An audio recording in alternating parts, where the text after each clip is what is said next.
हर हर महादेव। स्वागत है आप सभी का आपके अपने चैनल साधना भक्ति में। आज इस वीडियो में हम स्कंद पुराण से जुड़े एक भविष्यवाणी के ऊपर बात करेंगे, जो कि है कि केदारनाथ और बद्रीनाथ लुप्त हो जाएंगे। इस प्रकार की भविष्यवाणी स्कंद पुराण के अंदर की गई है। आइए, किस प्रकार केदारनाथ और बद्रीनाथ लुप्त होंगे और इसकी क्या भविष्यवाणी की गई है और इसके भौतिक रूप से क्या रीज़न होंगे, आइए उसके बारे में जानते हैं। स्कंद पुराण जो है वह हिंदू धर्म के सबसे बड़े पुराणों में से एक है, जिसमें अनेक खंड हैं। इनमें से केदार खंड और बद्री खंड को विशेष रूप से उत्तराखंड के तीर्थों केदारनाथ और बद्रीनाथ से संबंधित है। इन दोनों तीर्थों की महिमा, उनकी स्थापना, उनका महत्व, अंततः कलयुग के अंत में इनके लुप्त हो जाने की भी भविष्यवाणी इसके अंदर की गई है। तीर्थों के कालांतर में विलय हो जाने का जो भविष्यवाणी हुई है, आइए उसके बारे में जानते हैं। स्कंद पुराण में यह कहा गया है कि कलयुग के अंत में धरती पर धर्म, सत्य और तप की शक्ति अत्यंत ही क्षीण हो जाएगी, बहुत कम रह जाएगी। तब भगवान नारायण, जिन्हें बद्री विशाल, और भगवान शिव, जिन्हें केदारनाथ, इन दो स्थानों से यह अदृश्य हो जाएंगे और हिमालय से ऊपर किसी गुप्त स्थान पर चले जाएंगे, जहां केवल सिद्ध पुरुष ही पहुंच सकेंगे। इसके बाद में आइए केदारनाथ का भविष्य का क्या वर्णन किया गया है उसके बारे में जानते हैं। केदार खंड में यह वर्णित है कि जब पाप बहुत बढ़ जाएगा और सतयुग, त्रेता, द्वापर की पवित्रता पूरी तरह समाप्त हो जाएगी, तब भगवान शिव केदार क्षेत्र को छोड़कर कालेश्वर नामक स्थान में प्रकट होंगे। उस समय केदार क्षेत्र बर्फ, भूसंकलन और प्राकृतिक आपदाओं के कारण मनुष्यों के लिए अनुपलब्ध रहेगा और वहां पर पहुंचा भी नहीं जाएगा। आइए बद्री खंड में बद्रीनाथ का भविष्य क्या बताया गया है उसके बारे में जानते हैं। बद्री खंड में यह उल्लेखित है कि जब कलयुग अपनी चरम पर होगा, तब भगवान बद्री विशाल, जो कि नारायण हैं, भविष्य बद्री नामक स्थान पर प्रकट होंगे। यह भविष्य बद्री उत्तराखंड में जोशी मठ से भी ऊपर नंदा देवी क्षेत्र में स्थित एक रहस्यमय स्थान है, जो अभी भी गुप्त है और वहां आम लोगों का पहुंचना बहुत कठिन है।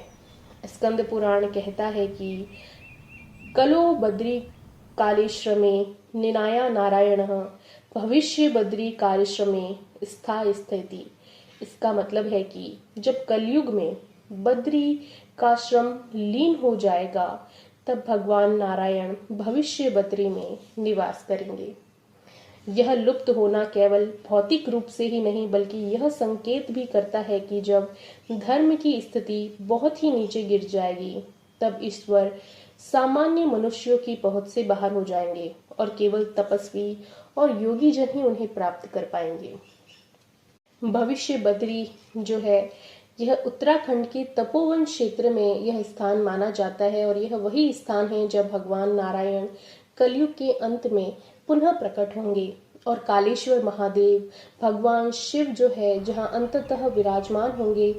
कलयुग के अंत में यहाँ पर कालेश्वर महादेव विराजमान होंगे। यह केदारनाथ से जो है, यह स्थान आगे है, जहाँ पर सामान्य मनुष्य का पहुँचना कठिन है। भगवान शिव ने महाभारत युद्ध के बाद में पांडवों को दर्शन दिए थे, तब केदार क्षेत्र की स्थापना हुई थी। स्कंद पुराण के केदार खंड में कहा गया है कि केदारनाथ कलयुग में जब लुप्त होगा, तब शिव कालेश्वर नामक स्थान पर चले जाएंगे और कलयुग में धर्म का हानि होना, पापों का प्रकोप होना, भौतिकता का वर्चस्व होना, जो जिस प्रकार से कि धर्म की हानि और इन धार्मिक स्थानों को एक टूरिस्ट प्लेस में धीरे धीरे जिस प्रकार से यह बढ़ रहा है, वही इसका कारण रहेगा कि लोगों में आध्यात्मिकता और धार्मिकता की कमी हो जाएगी और महज ये सिर्फ एक टूरिस्ट स्थान नाम से ही जो है प्रचलित रहेंगे और धार्मिकता भगवान में विश्वास कम होता जाएगा, वैसे वैसे ही वे हमसे दूर होते जाएंगे। और यह क्षेत्र जो है आने वाले समय में भारी हिमपात, भूस्खलन और प्राकृतिक आपदाओं से जो है पूरी तरह ढक जाएगा, और तब सिर्फ सिद्ध और तपस्वी ही उन क्षेत्रों तक पहुंच पाएंगे, और इस प्रकार जो है यह स्थान लुप्त हो जाएंगे। भगवान शिव तो कालेश्वर महादेव में निवास करेंगे। यह एक गुप्त तीर्थ होगा जो कि हिमालय की ओर इतनी ऊंचाइयों पर स्थित है, जो कि केदारनाथ से भी आगे है। वहाँ पर साधारण मनुष्य का पहुँच पाना बहुत ही मुश्किल है। वहीं दूसरी ओर बद्रीनाथ को भगवान विष्णु का उत्तरी धाम माना जाता है, जहाँ वे माना जाता है तपस्या करते हैं। और स्कंद पुराण में बद्री खंड में यह भी लिखा है कि बद्रीनाथ भी जो है वह लुप्त हो जाएगा और भगवान विष्णु भविष्य बद्री नामक स्थान पर प्रकट होंगे। स्कंद पुराण में एक श्लोक है कि कलो बद्री कार्यश्रमे लीनाया नारायणम भविष्य बद्री काश्रमे स्थायति। इसका मतलब है कि जब कलयुग में बद्री का शर्म लुप्त हो जाएगा, तब भगवान नारायण भविष्य बद्री स्थान पर निवास करेंगे। यह जो नया स्थान है, यह उत्तराखंड के जोशी मठ से करीब 17-18 किलोमीटर की दूरी पर स्थित है। लेकिन सामान्य तीर्थ यात्रियों के लिए यहाँ पर पहुँचना बहुत कठिन है। यहाँ भविष्य बद्री मंदिर आज भी मौजूद है और वहाँ भगवान नारायण की मूर्ति भी स्थापित है। यह एक पहले से ही संकेत है कि जब मुख्य बद्रीनाथ धाम लुप्त हो जाएगा, तब यही नया तीर्थ धाम बनेगा।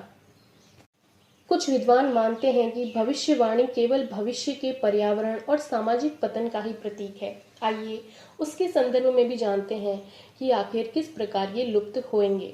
तीर्थों का लुप्त होना एक पौराणिक संदर्भ है, और आधुनिकता की बात करें तो हिमालय में जलवायु का परिवर्तन होना, ग्लेशियर का पिघलना, तीर्थों तक पहुंचना कठिन हो जाएगा, इसे भी माना जाता है। दूसरा है कि भगवान का गुप्त हो जाना, आर्थिक आस्था का धीरे धीरे जिस प्रकार क्षय हो रहा है, हानि हो रही है, आंतरिक साधना का जो है महत्व खत्म हो रहा है, यही जो है एक आधुनिकता का आधुनिक व्याख्या में कारण बन सकता है कि भगवान का गुप्त हो जाना।